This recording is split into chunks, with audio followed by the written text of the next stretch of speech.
Good morning, everybody. This is Judith A. Cope. You're listening to Mad Love. Let's get into it. So, it's just such a weird time. I feel like we're transitioning from chaos to peace, and the only way to get there is you got to go through it. You got to go through all these crazy times and these crazy people, and it's really going to be challenging because with AI coming, you're not going to be able to believe your eyes anymore. All right. And I've been consulting I was working full-time in legal justice, and now I'm consulting in the legal justice space, the legal technology space. And that's AI is going to be a thing. Expect every defense attorney to be like, that's AI. How do we know? So here's the thing. You're going to have to trust your spirit more than anything. It's not just going to be your eyes are deceiving you or you can believe everything you see, because we're entering the age of ultimate manipulation. Now you can just manufacture blackmail on people, right? You can just fake it. So expect these blackmail rings until we get rid of them. Expect them to just thrive. So think about it. Let's use Puffy's blackmail operation. That's all they wanted. How can you have a RICO and there are no co-conspirators? It's just him. He's the only person who ran this whole operation. He's the only one that got charged. He's the only one that's going to see prison time. And they didn't even charge him accurately to really get a real conviction, because his charges could have been much different and could have been much more expansive based off of the evidence they collected in all that blackmail, where he drugged people, had them performing all these weird sexual acts. All that was recorded. And all they focused on was him and his girlfriend, because that's all they thought they wanted. They just wanted to put him in his place and take over his blackmail operation. So think about all the footage they have, and I mean the government, and how they're going to be able to feed that into AI and make these people look like they were doing way different stuff. Even people who weren't doing the dirty stuff. Imagine that. And say they collude with a government in another country that's interested in controlling this government and its citizens. That is bananas. And they've always had us worried about China, but really it sounds like Israel's been behind a lot of stuff. And it's just fascinating. And then you got people like Tucker Carlson speaking out and Candace Owens speaking out, because people are stopping the brainwashing. And they're like, I can't just be loyal to one party. That doesn't make sense when I'm out here in an independent journalism space and I can see crazy shit happening.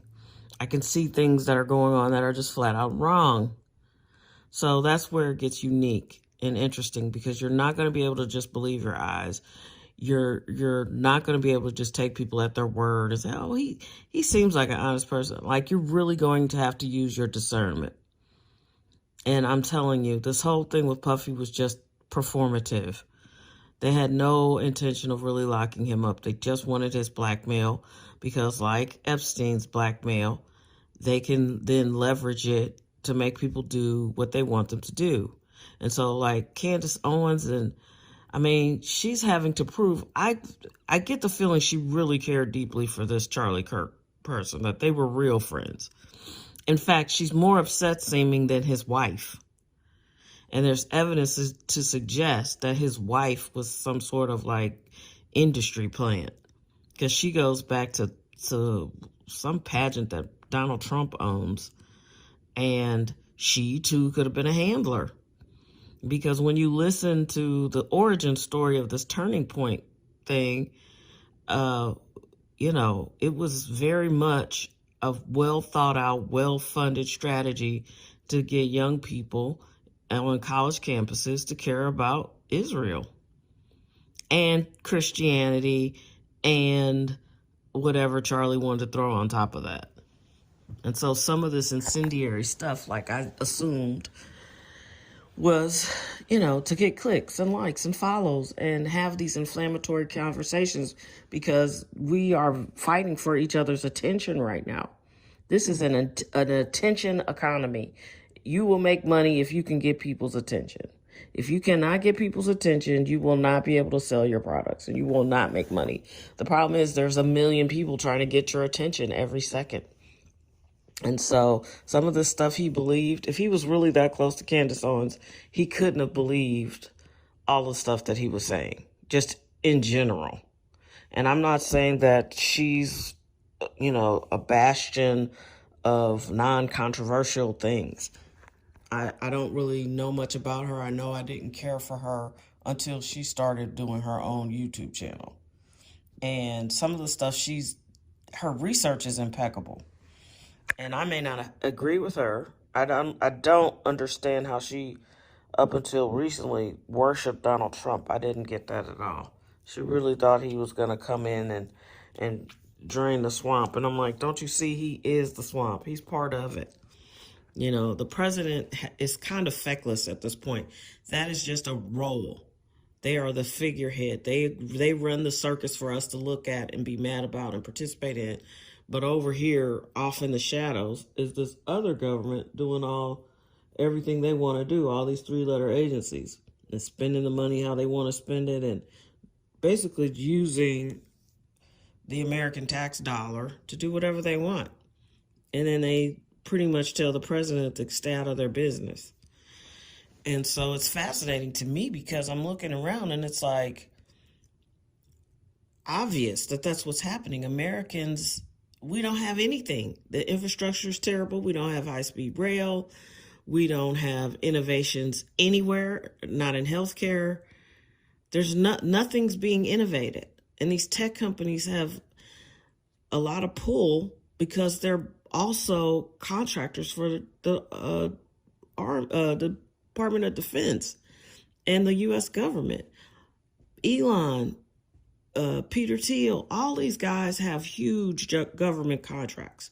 That's really where they make the majority of their guaranteed income.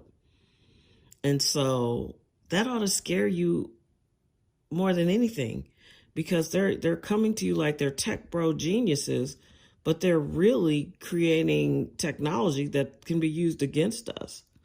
Like basically the cell phone can spy on you. It can tell everybody who might be interested where you are and what you're doing at all times. I worked for a prosecutor's office.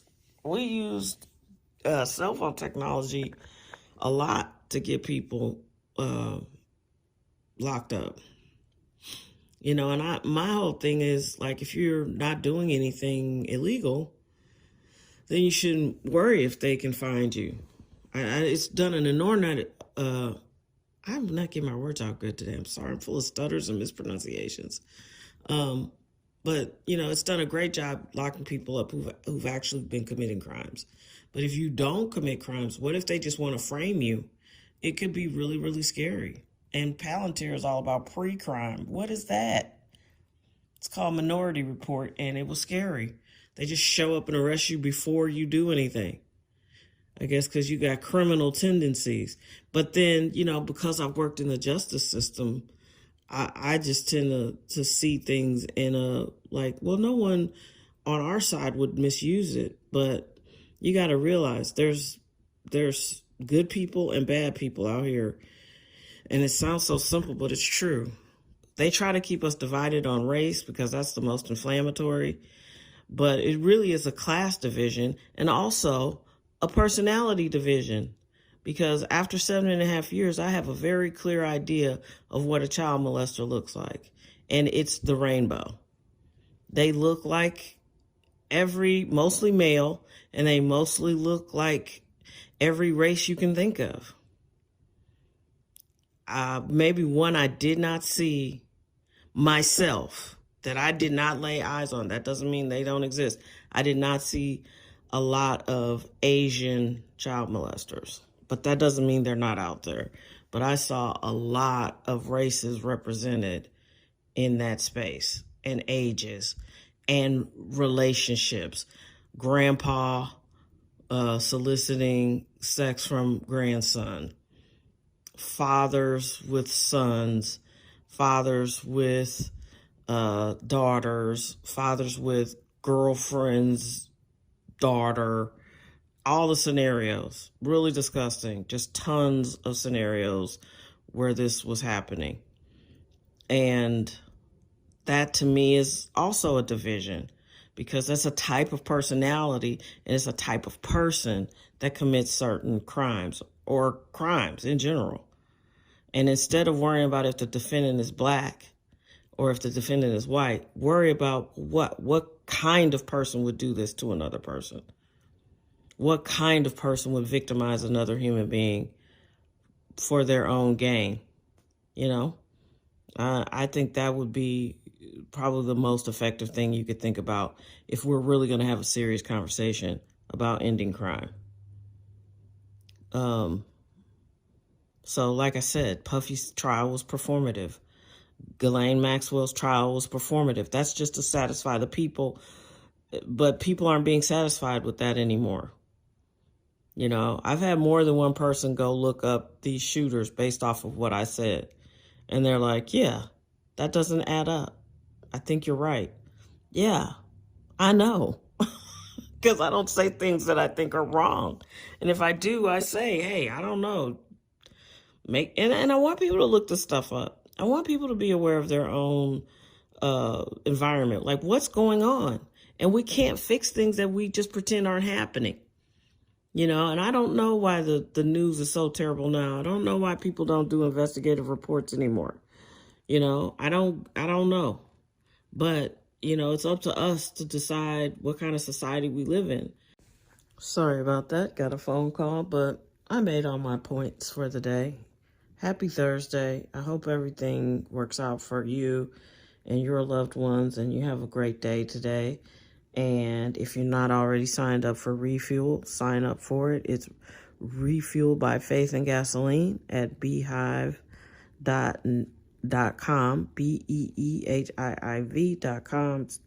We're a top 20 newsletter on that site, and it's the most free information you're ever going to get on caregiving. It's expansive. It comes from my heart. I'm building a community because that's all we have in the fight against long-term care and disease, and the people who love those folks who get those types of issues. So chances are you're probably already a caregiver or you're about to become a caregiver. So you should sign up. Yeah, check us out. We got all the products you need. I'll leave some links in the description. But thanks for all the support. Thanks for the people who bought the books and who subscribe to Refuel and who watch Mugshots of Murder, my new web series, and people who just support me in general. Building a new kind of independent media company, no gatekeepers, right? So thank you for your support. And yeah, Cash App is Just Media Works if you want to donate to the cause. Take care of yourselves. Have a beautiful and blessed Thursday.